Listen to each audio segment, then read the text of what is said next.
Glad to see you again. By golly, you're looking good. Thank you for watching. Thank you for subscribing. Thank you for liking all those good things.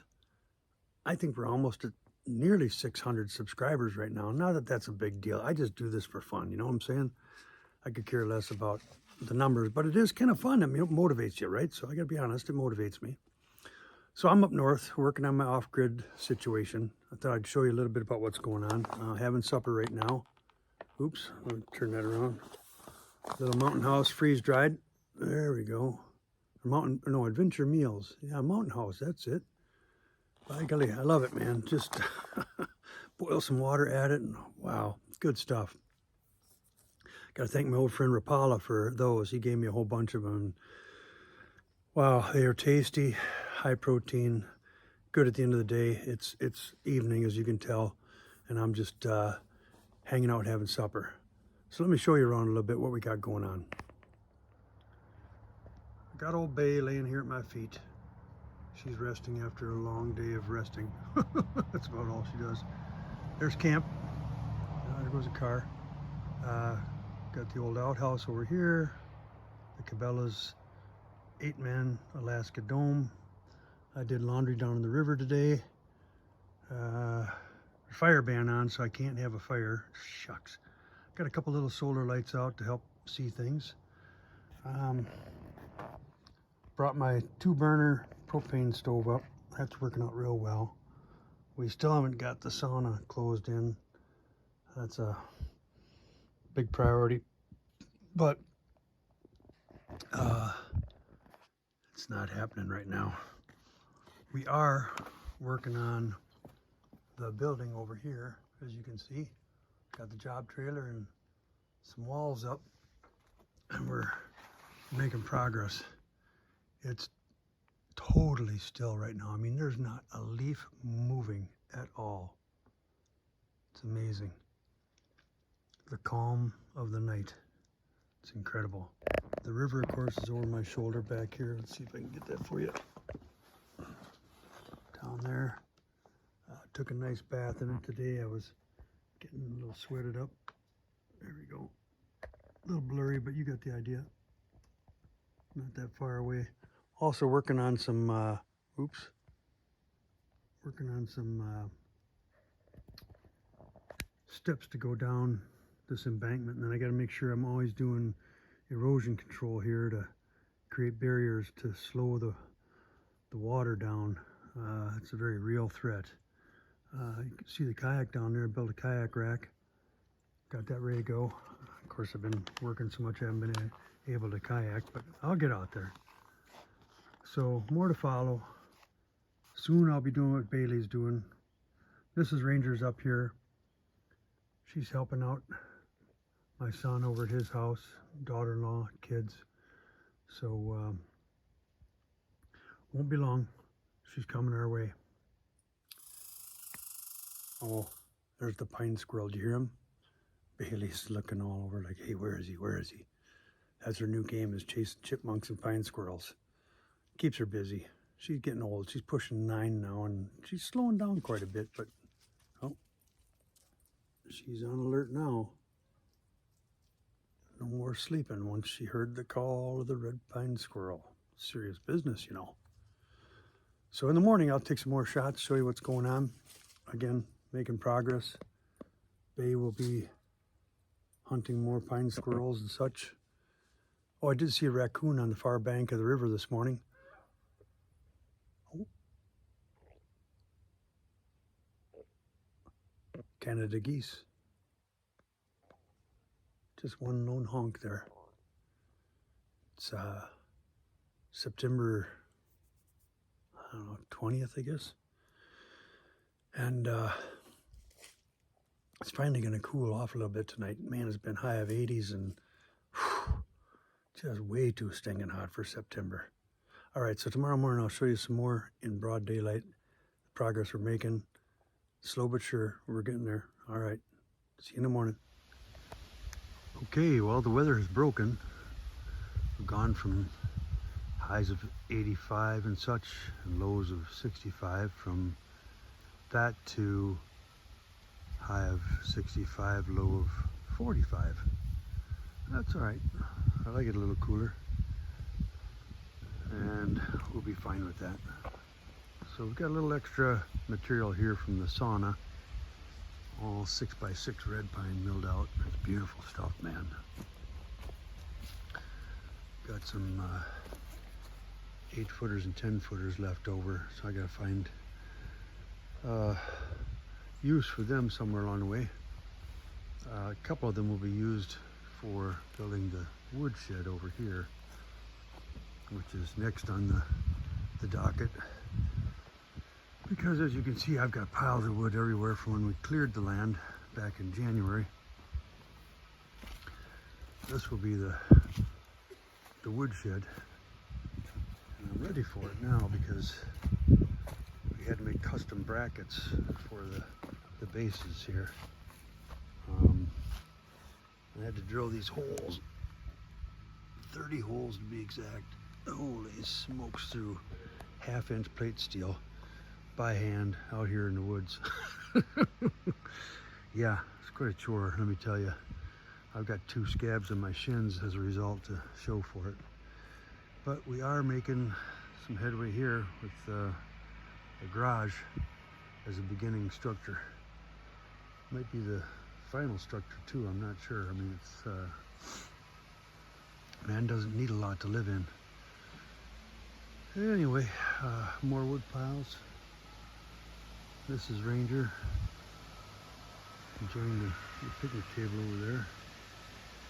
Neighbor's plowing some field. He's been plowing and plowing and plowing over there. And of course, this is the beautiful direction to the east and the river, which I'm continuing to clear a little bit.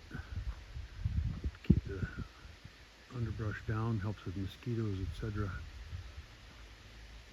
There you go, you got the lay of the land. So as evening sets in, I'll show you my setup here. Of course, Mrs. Ranger's gone, that's a bummer. But I've got a Cabela's 8-man geodesic dome tent. There's my very fancy nightstand, otherwise known as a tote. Here you can see we've got indoor bathroom facilities for the night, and a couple rag wool mittens. We're going down to 37 for a forecasted low here by the river. Ooh, we're probably pushing frost, that'd be my guess. So I've got a double fleece liner in an old polyester bag. It'll work. We'll make a go of it. I've slept here before at 40 degrees and such, and the spring will be good. I've got a little chair over here. Of course, there's crap on it now. My hoodie, I'll wear that tonight, keep my head warm and everything to supplement the sleeping bag. But I've got a little light up above in the, hanging, I guess, hammock of the tent up above, to allow me to read. So what does the Ranger read while he's out here? Well, I've got the Encyclopedia of the West, which is really cool. It's alphabetical, and you just kind of pick your subject. So here would be C, and you can read about the Civil War, Cibola, John Simpson Chisholm of the Chisholm Trail, stuff like that. Haven't got too far on it yet. But my other book that I'm really enjoying, I'm hopefully going to finish it tonight, is called, it's pretty old, you can't even read it, Of Whales and Men.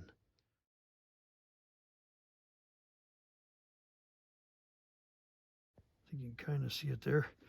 A cool book, very cool book. Of Whales and Men is a true story, not really a story, it's actually kind of a an accounting and a compilation of a psychiatric doctor who chose to be, and actually was chosen once he applied for the job, to be the chief medical officer on a fleet of ships going to South Pole, Antarctica, in a whaling back in 1926. Oh man, you talk about a cool book. So he talks about, you know, the factory ship, which is the big one. That's where he's at. And then he goes out. He's got these ones called corvettes that go out and haul the whales back once they are harpooned and secured by what's called the catchers. So I think in total there's like 30 ships in this fleet, and they've long since left South Georgia Island, etc. But man, what a cool book. The doctor's name is Robertson, and he covers all different facets of the men, the processes, the boats, but I can't even do it justice. But it's a great read when you're sitting out here at right now currently 47 degrees, dropping to 37. I'm appreciating the heat, because down there, oh my gosh, those boys are dealing with some serious cold and icebergs, etc. But anyway, cool book, really good book, good reading. And then my fallback is going to be to continue with the Encyclopedia of the American West. That's about it. I've got a little kind of a clothesline over here just for hanging some clothes and keeping things somewhat organized. But I'm sleeping on a cot. I have an inflatable mattress on the cot. It's one of those self-inflators. I can show it to you here. Right here, this material. It's not only for comfort, but you know, it adds some significant R value underneath you, because like tonight when it's going to be so cold, I mean, they're forecasting 37. As you know, I'm on the river, river bottoms, cold air sinks. The potential for frost is very real here. And that will keep my underside warm. If I didn't have that, you know, you compress all your sleeping material underneath your body, and then of course there's no R value left, and next thing you know is you're cold on the bottom side. But this arrangement works well for me. So we're living in the lap of luxury here, man. I'm telling you. We're building the cabin over here. I continue to make progress there, slow but sure, on things I can do solo around here. But tomorrow is Monday, and tomorrow the framing crew comes back, and I will join them. Initially, it's going to be 2 men and myself, and we're going to start working on the floor joist system for the second story. So I'll try to get some of that for you. Hope I didn't ramble too much here and bore you out of your skull, but I wanted you to see, you know, again, my accommodations and how we make a go of it here, and just pull it together. Cold night tonight, hot oatmeal in the morning and a hot cup of coffee, let me tell you. See you then. So as I sit here tonight, I haven't started reading yet, but I just had a wonderful memory come back to me. And I figured it's something you guys, as my viewers and friends, would appreciate. So back in 1978, I believe it was, I lived in a tent in the winter. Yeah, that's right. I was working as a carpenter, and of course, as winter sets in Wisconsin, it gets pretty cold, and if you don't have inside work, the outside work that's left dries up, or freezes up, maybe better said. So the workload went away, and I was looking to continue to make some money. Of course, being a trapper, I decided to continue moving forward with my trap line, which I was running in parallel with my carpentry that fall. But when the work died out in total, and I was essentially without employment, if you would, I decided to take the opportunity to pitch a tent in a swamp and live in that tent. I essentially lived in it then from November till February 1st. And I ran, trap line during that time. Primarily coyote, fox, believe it or not, raccoon. Raccoon was tremendous that year. I mean, holy mackerel, we were getting $35 for a big prime coon with hardly any effort at all. I mean, you could take them to the fur buyer and not even have them skinned, and they'd give you $30 for them. So, I lived in a swamp by myself in a tent, had a campfire out there. I had no source of heat in the tent.